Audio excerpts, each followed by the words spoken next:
నమస్తే, నేను Santosh. Welcome to focus. లక్షల్లో జీతం వస్తున్న కాసుల కోసం కక్కుర్తి పడుతున్నారు. ప్రజలను వేధించి అందిన కాడికి దోచుకుంటున్నారు. వందలు వేల కోట్లు సంపాదిస్తున్నారు.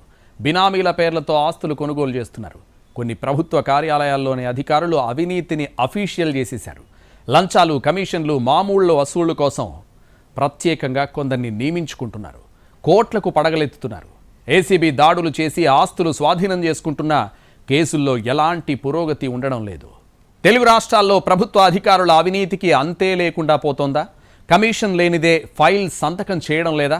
వేలల్లో జీతాలు తీసుకునే ఉద్యోగులు వందల కోట్లు వెనకేసుకుంటున్నారా? ప్రతి పనికి చేయి తడపాల్సిందేనా? కమిషన్ల కోసం జనాన్ని పీడించి పిప్పి చేసేస్తున్నారా? ప్రభుత్వాధికారుల అవినీతికి అంతే లేదా? మురళీధర్ రావు, హరిరామ్, శ్రీధర్ కరప్షన్ కింగ్సా? కాళేశ్వరంలో ముగ్గురే 1000 కోట్లు దోచేశారా? నిన్న శివబాలకృష్ణ, నేడు అంబేద్కర్, శ్రీనివాస్. అవినీతిలో తిమింగలాలు కాదు, డైనోసార్లేనా? కోట్లు దండుకోవడంపైనే ఫోకస్ చేస్తున్నారా? ఒకడేమో 100 కోట్లు సంపాదిస్తాడు, ఇంకొకడు 200 కోట్లు వెనకేసుకుంటాడు, మరొకడు 300 కోట్లు దోచేస్తాడు. జనాన్ని పీల్చి పిప్పి చేస్తారు. కమిషన్ లేనిదే కాలు బయట పెట్టరు. చేసేది ప్రభుత్వ ఉద్యోగమైనా ఆస్తులను కూడబెట్టడంలో మాత్రం రేసు గుర్రాల్లా పోటీ పడుతున్నారు. ప్రభుత్వ ఉద్యోగంలో చేరిందే 100 కోట్లు సంపాదించడానికి అన్నట్లుగా వ్యవహరిస్తున్నారు. ఏ శాఖలో ఉన్నతాధికారులైనా కాసుల కోసం కక్కుర్తి పడుతున్నారు. ఒక్కడిని మించి మరొకడు జనాన్ని దోచుకోవడానికి అడ్డదారులు తొక్కుతున్నారు. తాము అడిగినంత ఇస్తే సరి, లేదంటే నానా వేధింపులకు గురి చేస్తున్నారు. ఫైళ్లపై సంతకం చేయడానికి నెలల తరబడి తిప్పుకుంటున్నారు. అదే సొమ్ము ముట్ట చెబితే మాత్రం క్షణాల్లో పని పూర్తి చేస్తున్నారు. తెలుగు రాష్ట్రాల్లో ప్రభుత్వాధికారుల అవినీతికి అంతే లేకుండా పోతోంది. అవినీతిలో ప్రభుత్వాధికారులు రాజకీయ నేతల్ని మించిపోయారు. వేలల్లో జీతాలు తీసుకుంటున్న ప్రభుత్వోద్యోగులు 100 కోట్లు సంపాదిస్తున్నారు. ప్రభుత్వ శాఖల్లో అవినీతి ఏ స్థాయిలో ఉందో తెలుసుకోవాలంటే ఆదాయానికి మించిన ఆస్తుల కేసుల్లో పట్టుబడ్డ అక్రమార్కుల ఆస్తులు చూస్తే తెలిసిపోతోంది. అక్రమాలకు పాల్పడుతున్న వారిలో పట్టుబడుతున్న వారి సంఖ్య బహు స్వల్పంగానే ఉంటుంది.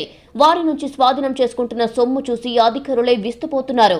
లంచావతారులపై ఫిర్యాదుల ఆధారంగా నిఘా ఉంచుతున్న ఏసీబీ వారిని వలపన్ని రెడ్ హ్యాండెడ్ గా పట్టుకుంటుంది. ఈ అక్రమార్కుల ఇళ్లల్లో సోదాలు జరిపే ఆదాయానికి మించిన ఆస్తులు ఉంటే అరెస్టు చేసి జైలుకు పంపుతోంది. ప్రభుత్వ కార్యాలయాల్లో పెద్ద ఆఫీసర్ హోదా, లక్షల్లో జీతం, అయితేనేం కక్కుర్తి, ఇంకా సంపాదించాలి అన్న దురాశ, తరతరాలకు సరిపడా కూడబెట్టాలి అన్న చెడు బుద్ధి. ఇది రాష్ట్ర ప్రభుత్వంలోని కొందరు అధికారులు, సిబ్బంది తీరు. పనుల కోసం తమ వద్దకు వచ్చేవారని లంచం కోసం జలగల్లా పీడిస్తున్నారు. అడిగినంత ఇవ్వకుంటే పనులు, బిల్లులు ఎక్కడికక్కడ ఆపేస్తున్నారు. ఇటీవల తెలంగాణ అవినీతి నిరోధక శాఖ అరెస్టు చేసిన పలువురు లంచగొండి అధికారులు లంచాల సొమ్ముతో సంపాదించిన ఆస్తులు చూస్తే కళ్లు బైర్లు కమ్ముతున్నాయి. ఒక్కొక్కరి ఆస్తుల విలువ 100 కోట్లు ఉండడం అడ్డు అదుపు లేని వారి అవినీతికి పరాకాష్ఠగా నిలుస్తోంది.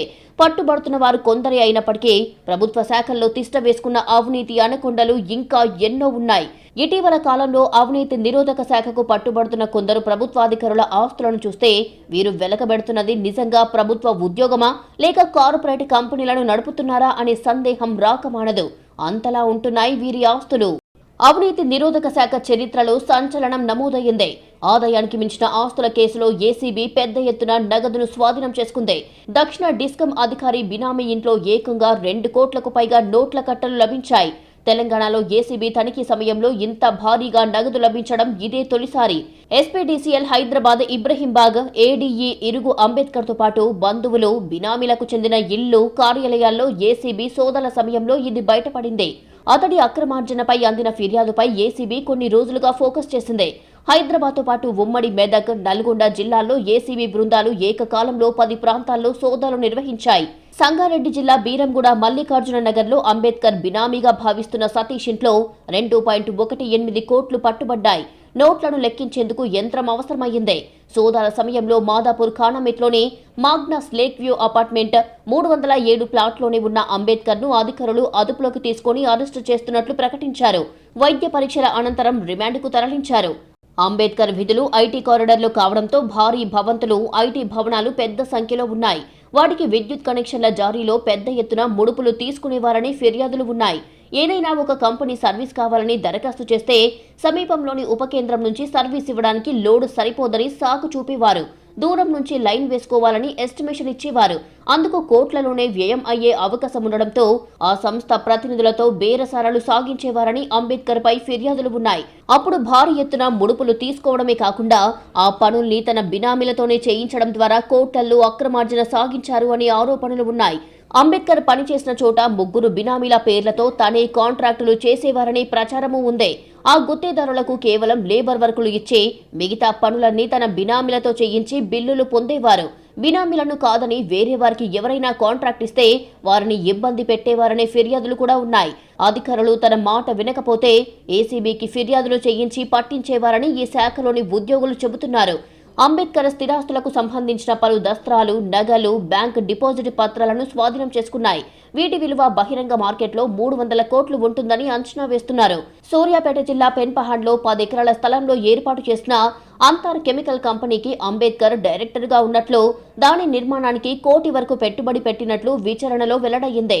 హైదరాబాద్లో 6 రెసిడెన్షియల్ ఓపెన్ ప్లాట్లు, కొండాపూర్లో 3 BHK ప్లాట్, గచ్చిబౌలి TNGOస్ కాలనీలో G+5 భవనం, షేర్లింగంపల్లిలో ఫ్లాట్, శంషాబాద్ మండలం నరకొండలో 1000 గజాల ఫామ్ ల్యాండ్, బ్యాంకులో 77.5 లక్షల నిల్వ, కారులో 5.5 లక్షల నగదు, షేర్లలో 36 లక్షల పెట్టుబడులు పెట్టారు. పోలీస్ శాఖలో అవినీతి ఎక్కువ అనుకుంటారు, దండుకోవడంలో పోలీసులే టాప్ అంటుంటారు. కానీ అవినీతి నిరోధక శాఖ దాడుల్లో మాత్రం టౌన్ ప్లానింగ్, ఇరిగేషన్, విద్యుత్, రెవెన్యూ, R&B శాఖల్లో అవినీతి ఎక్కువ ఉందని రుజువవుతోంది. HMDA డైరెక్టర్ శివబాలకృష్ణ ఇళ్లలో ఏసీబీ అధికారులు దాడి చేసినప్పుడు బయటపడ్డ అక్రమాస్తులు చూసి అంతా షాక్ అయ్యారు. ఒక అధికారికి 1000 కోట్ల ఆస్తులు ఎలా వచ్చాయో చూస్తే టౌన్ ప్లానింగ్లో అవినీతి తెలుస్తుంది. 1,00,000 జీతగాని దగ్గర 100 కోట్ల, ప్రభుత్వ ఉద్యోగైతే చాలా, అందిన కాడికి దోచుకోవడమేనా?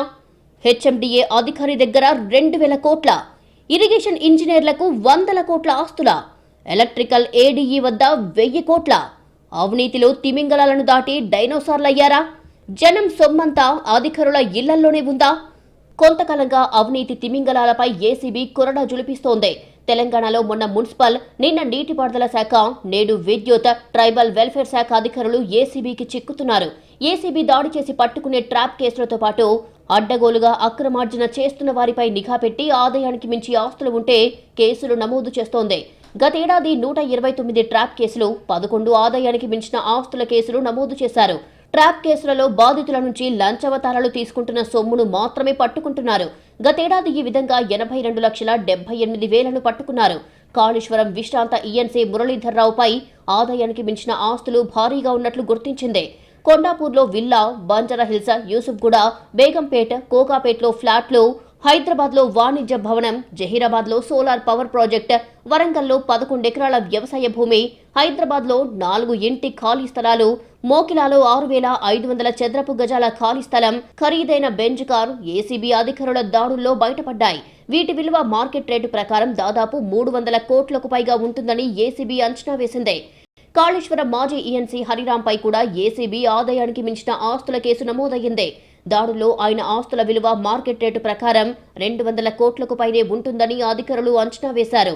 కొండాపూర్, షేక్పేట్లలో 1 కోటి చొప్పున విల్లాలు, శ్రీనగర్ కాలనీ, మాదాపూర్, నార్సింగ్లలో 1 కోటి చొప్పున ఫ్లాట్లు, అమరావతిలో వాణిజ్య సముదాయం, సిద్దిపేట జిల్లా మర్కూక్ మండలంలో 28 ఎకరాల వ్యవసాయ భూమి, పటాన్ చెరువులో 20 గుంటల స్థలం, శ్రీనగర్ కాలనీలో 2 ఇళ్లు, బొమ్మల రామారంలో 6 ఎకరాల మామిడి తోట, కొత్తగూడెంలో నిర్మాణంలో ఉన్న భవనం, కుత్బుల్లాపూర్, మిర్యాలగూడలలో 2 ఇళ్ల స్థలాలు, 1 BMWతో పాటు మొత్తం 2 కార్లు, బంగారు ఆభరణాలు ఏసీబీ స్వాధీనం చేసుకుంది. ఏసీబీకి పట్టుబడ్డ నీటిపారుదల శాఖ ఎగ్జిక్యూటివ్ ఇంజనీర్ శ్రీధర్ భారీగానే అక్రమాస్తులు సంపాదించాడు. ప్రాథమిక అంచనాల ప్రకారం ఆయన ఆస్తుల విలువ హరిరాం ఆస్తులను మించి ఉంటుందని, అది సుమారు 300 కోట్ల రూపాయల వరకు ఉంటుందని ఏసీబీ అంచనా వేసింది.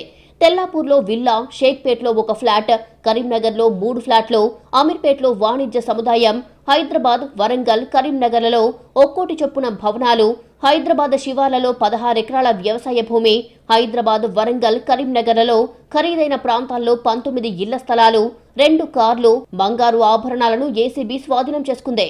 అక్రమంగా సంపాదించిన సొమ్మును అనధికారికంగా, చట్టవిరుద్ధంగా చెలామణి చేయడంపై ఈడీ దృష్టి పెట్టింది. విదేశాల్లో డెస్టినేషన్ వెడ్డింగ్లు, బ్లాక్ మనీని వైట్ చేయడం కోసం కంపెనీలు పెట్టినట్లుగా గుర్తించింది. కాళేశ్వరం ప్రాజెక్టులోని 6, 7, 8 ప్యాకేజీలు, వాటి అనుబంధ పనులన్నీ శ్రీధర్ పర్యవేక్షణలోనే జరిగాయి. వాటన్నిటికీ కలిపి రాష్ట్ర ప్రభుత్వం దాదాపు 15,000 కోట్లు వెచ్చించిందే. సబ్బవరపు శ్రీనివాస ఏపీ గిరిజన సంక్షేమ శాఖలో అవినీతి అనకుండా 1985లో జీసీసీలో ట్రేసర్గా ఉద్యోగంలో చేరారు. అప్పట్లో అది పొలిటికల్ పోస్టింగ్. ఇలా అడ్డదారిన సర్వీస్లో ప్రవేశించిన శ్రీనివాస్ కెరియర్ మొత్తం అక్రమాలు, అవకతవకలే. గిరిజన సంక్షేమ శాఖలో ఈఎన్సీ శ్రీనివాస్ ఒక స్వయం ప్రకటిత పవర్ సెంటర్. ప్రభుత్వ ఉత్తర్వులతో ఆయనకు పని లేదు.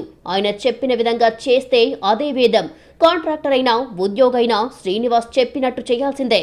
ఫ్రెండ్లీగా ఉంటే ఫైళ్లు పరిగెడతాయి, లేదంటే పట్టపగలే చుక్కలు కనిపిస్తాయి. అవినీతి అక్రమాలలో సబ్బవరపు శ్రీనివాస్ బహుముఖ ప్రజ్ఞాశాలి. 100 కోట్లకు పడగలెత్తారని డిపార్ట్మెంట్ వర్గాలు చెప్పుకుంటున్నాయి. ఇటీవల 25 లక్షలు లంచం తీసుకుంటూ ఏసీబీకి బుక్కయ్యాడు. ఆ సొమ్ము తనకు చాలా ప్రత్యేకమైన మహిళకు ఆభరణం చేయించేందుకు పుచ్చుకున్న అడ్వాన్స్ అని తేలడంతో శ్రీనివాస్ వ్యక్తిగత వ్యవహారాలు, వాళ్లతో సంబంధాలపై ఏసీబీ ఆరా తీస్తోంది. విజయనగరం జిల్లాలో రాయ్పూర్ హైవేను ఆనుకొని బినామీ పేరుతో 50 ఎకరాల మామిడి తోట, విశాఖ, ఎస్కోట వంటి చోట ఆస్తులు సహా అనేకం సబ్బవరపు శ్రీనివాస సంపాదించాడు. మరోవైపు హెచ్ఎండిఏ శివబాలకృష్ణ రూటే సపరేటు. అనుమతులు కావాలంటే చాలు, కాసులు పడాల్సిందే అంటాడు. రూల్స్ పాటించలేదా, లంచం కొట్టాల్సిందే. రూల్స్ పాటించారా, అయినా చేతులు తడపాల్సిందే. హెచ్ఎండిఏ మాజీ డైరెక్టర్ శివబాలకృష్ణ అక్రమాస్తుల చిట్టా చాలా పెద్దది. శివబాలకృష్ణ బినామీల పేరు మీద 214 ఎకరాల భూమి ఉన్నట్టు ఏసీబీ గుర్తించింది. ఈ ఆస్తులన్నింటినీ కుటుంబ సభ్యులు, బంధువులు, స్నేహితుల పేర్లపై రిజిస్ట్రేషన్ చేయించారు. తెలంగాణలోనే కాదు, ఏపీలోనూ శివబాలకృష్ణకు భారీగా ఆస్తులు ఉన్నాయి. విశాఖపట్నంలో శివబాలకృష్ణ కుటుంబ సభ్యుల పేరిట 29 ఫ్లాట్లు ఉన్నట్లు గుర్తించారు. అలాగే విజయనగరంలో కూడా ఆస్తులు ఉన్నట్లు దర్యాప్తులో తేలింది. శివబాలకృష్ణ అక్రమాస్తుల విలువ 2,000 కోట్ల రూపాయల పైమాటే. రియల్ ఎస్టేట్ రెగ్యులేటరీ అథారిటీ రెరాలో శివబాలకృష్ణ పనిచేసినప్పుడు పలు రియల్ ఎస్టేట్ సంస్థల ప్రాజెక్టులకు అడ్డగోలుగా అనుమతులు ఇచ్చినట్లు గుర్తించారు. హైదరాబాద్లోని నార్సింగి, పుప్పాలగూడ ప్రాంతాల్లో భారీ అపార్ట్మెంట్స్ నిర్మాణానికి బాలకృష్ణ అక్రమంగా అనుమతులు ఇచ్చినట్టు గుర్తించారు. అంతేకాదు, బ్లాక్ లిస్టులో ఉన్న 2 రియల్ ఎస్టేట్ కంపెనీల ఫైళ్లు కూడా క్లియర్ చేశారు. దీనికి ప్రతిగా పలువురు బిల్డర్ల నుంచి భారీగా డబ్బు వసూలు చేశారు శివబాలకృష్ణ. అక్రమార్కులపై కొరడా జులిపించడంలో దూకుడు ప్రదర్శిస్తున్న ఏసీబీ అక్రమాస్తులను స్వాధీనం చేసుకోవడంలో ముందుకు వెళ్లలేకపోతోంది. కారణాలను విశ్లేషిస్తే వ్యవస్థాపరమైన అవరోధాలు ప్రధాన భూమికను పోషిస్తున్నాయి. ఎన్నో కేసులు దర్యాప్తు దశలో మగ్గుతున్నాయి. అక్రమార్కులపై కేసు నమోదు చేసిన తర్వాత పలు ప్రక్రియలు ముగిశాక న్యాయ విచారణకు అనుమతి ఇవ్వాలని ఏసీబీ అధికారులు రాష్ట్ర ప్రభుత్వాన్ని కోరుతారు. ఇక్కడి నుంచి ఆట ప్రారంభమవుతుంది. పలుకుబడి ఉన్నవారు న్యాయ విచారణకు అనుమతి రాకుండా మేనేజ్ చేసుకుంటారు. నెల నెల జీతాలు తీసుకుని ప్రతి సంవత్సరం ఇంక్రిమెంట్ల కోసం ఎదురు చూస్తుంటారు సామాన్య ప్రభుత్వ ఉద్యోగులు. వేల రూపాయల ఇంక్రిమెంట్ల కోసం ఎదురుచూపులు చూస్తుంటారు. అలాంటిది కోట్లకు కోట్ల అక్రమాస్తులు బయటపడుతున్నాయంటే ఆ అధికారులు ఎన్ని అక్రమాలు చేసుంటారు. ఏసీబీ రైడ్స్ చేస్తున్నా, రెడ్ హ్యాండెడ్గా పట్టుకుంటున్నా, అక్రమాస్తుల్ని గుర్తిస్తున్నా అవినీతి ఎందుకు పెరుగుతోంది? అధికారుల్లో భయం ఎందుకు కలగడం లేదు? లోపం ఎక్కడుంది? ఏసీబీ కేసుల్లో ఆరోపణలు ఎదుర్కొంటున్న వ్యక్తిని పట్టుకోవడం ఎంత కష్టమో ఆ అధికారికి శిక్ష పడేలా చెయ్యడం అంతకంటే చాలా కష్టం. ఏసీబీ కేసుల్లో శిక్ష పడేవి 1 నుంచి 2% అంటే ఈ ప్రాసెస్ ఎంత క్లిష్టంగా ఉంటుందో అర్థం చేసుకోవచ్చు. అందుకే అధికారుల అవినీతికి అడ్డు అదుపు లేకుండా పోతోంది. రెడ్ హ్యాండెడ్గా దొరికిన వాళ్లు కూడా కొన్ని నెలల తర్వాత తిరిగి డ్యూటీలో చేరుతున్నారు. నిబంధనల ప్రకారం ట్రాప్ కేసుల్లో పట్టుబడ్డ వారిపై 3 నెలల్లో, ఆదాయానికి మించిన ఆస్తుల కేసుల్లో 6 నెలల్లో ఏసీబీ నివేదికపై ప్రభుత్వం విచారణ జరిపి చర్యలు తీసుకోవాల్సి ఉంటుంది. కానీ చాలా సందర్భాల్లో నెలల తరబడి విచారణ కొనసాగుతూనే ఉంటుంది. ఈలోపు సర్వీసు నిబంధనల వంకతో ఏసీబీ ఆరోపణలు ఎదుర్కొంటున్న ఉద్యోగులు తిరిగి విధుల్లో చేరుతున్నారు. ఒకవేళ తప్పదు అనుకుంటే మధ్య మార్గంగా కేసు తీవ్రతను తక్కువగా చూపుతూ శాఖాపరమైన విచారణ సరిపోతుందని పేర్కొంటూ రాష్ట్ర ప్రభుత్వం నుంచి ఉత్తర్వులు తెప్పించుకుంటుంటారు. అదీ కాదంటే ట్రైబ్యునల్ ఫర్ డిసిప్లినరీ ప్రొసీడింగ్స్ తోనే లేదా కమిషనర్ ఆఫ్ ఎంక్వైరీస్ తోనే విచారణకు సిఫార్సు చేయించుకుంటారు. కేసు ఇక్కడికి వచ్చిందంటే ఇక మూలన పడినట్లే. నిబంధనల ప్రకారం జైలుకు వెళ్లిన అధికారులను సస్పెండ్ చేస్తే రాష్ట్ర ప్రభుత్వం 6 నెలల్లోనే వారికి మళ్లీ పోస్టింగ్ ఇస్తుంది. కేసు మాత్రం ఎటూ తేలకుండా పెండింగ్లోనే ఉంటుంది.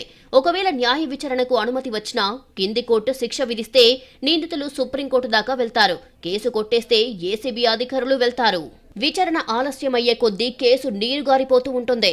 6 నెలల్లోనో ఏడాదిలోపో తేలితే ఓకే, అంతకు మించి లేట్ అయితే మాత్రం సాక్ష్యాలు తారుమారవుతాయి. కొందరు సాక్షులు సాక్ష్యం చెప్పేందుకు ముందుకు రారు. కొన్ని సందర్భాల్లో పట్టుకున్న అధికారి రిటైర్ అయిపోతారు. ఇంకొన్ని సందర్భాల్లో ఆరోపణలు ఎదుర్కొనే వ్యక్తి విచారణను ప్రభావితం చేసే స్థాయికి వెళ్తాడు. విచారణకు కావలసిన సమాచారం రాకుండా చేస్తాడు. ఇలా రకరకాల కారణాలతో కేసులు నీరుగారిపోతున్నాయి. అవినీతి పెరిగిపోవడానికి అనేక కారణాలు ఉన్నాయి. ఏసీబీ అధికారులు రెడ్ హ్యాండెడ్గా అవినీతి అధికారులను పట్టుకున్నా చాలా తక్కువ కేసుల్లోనే వారికి శిక్షలు పడుతున్నాయి.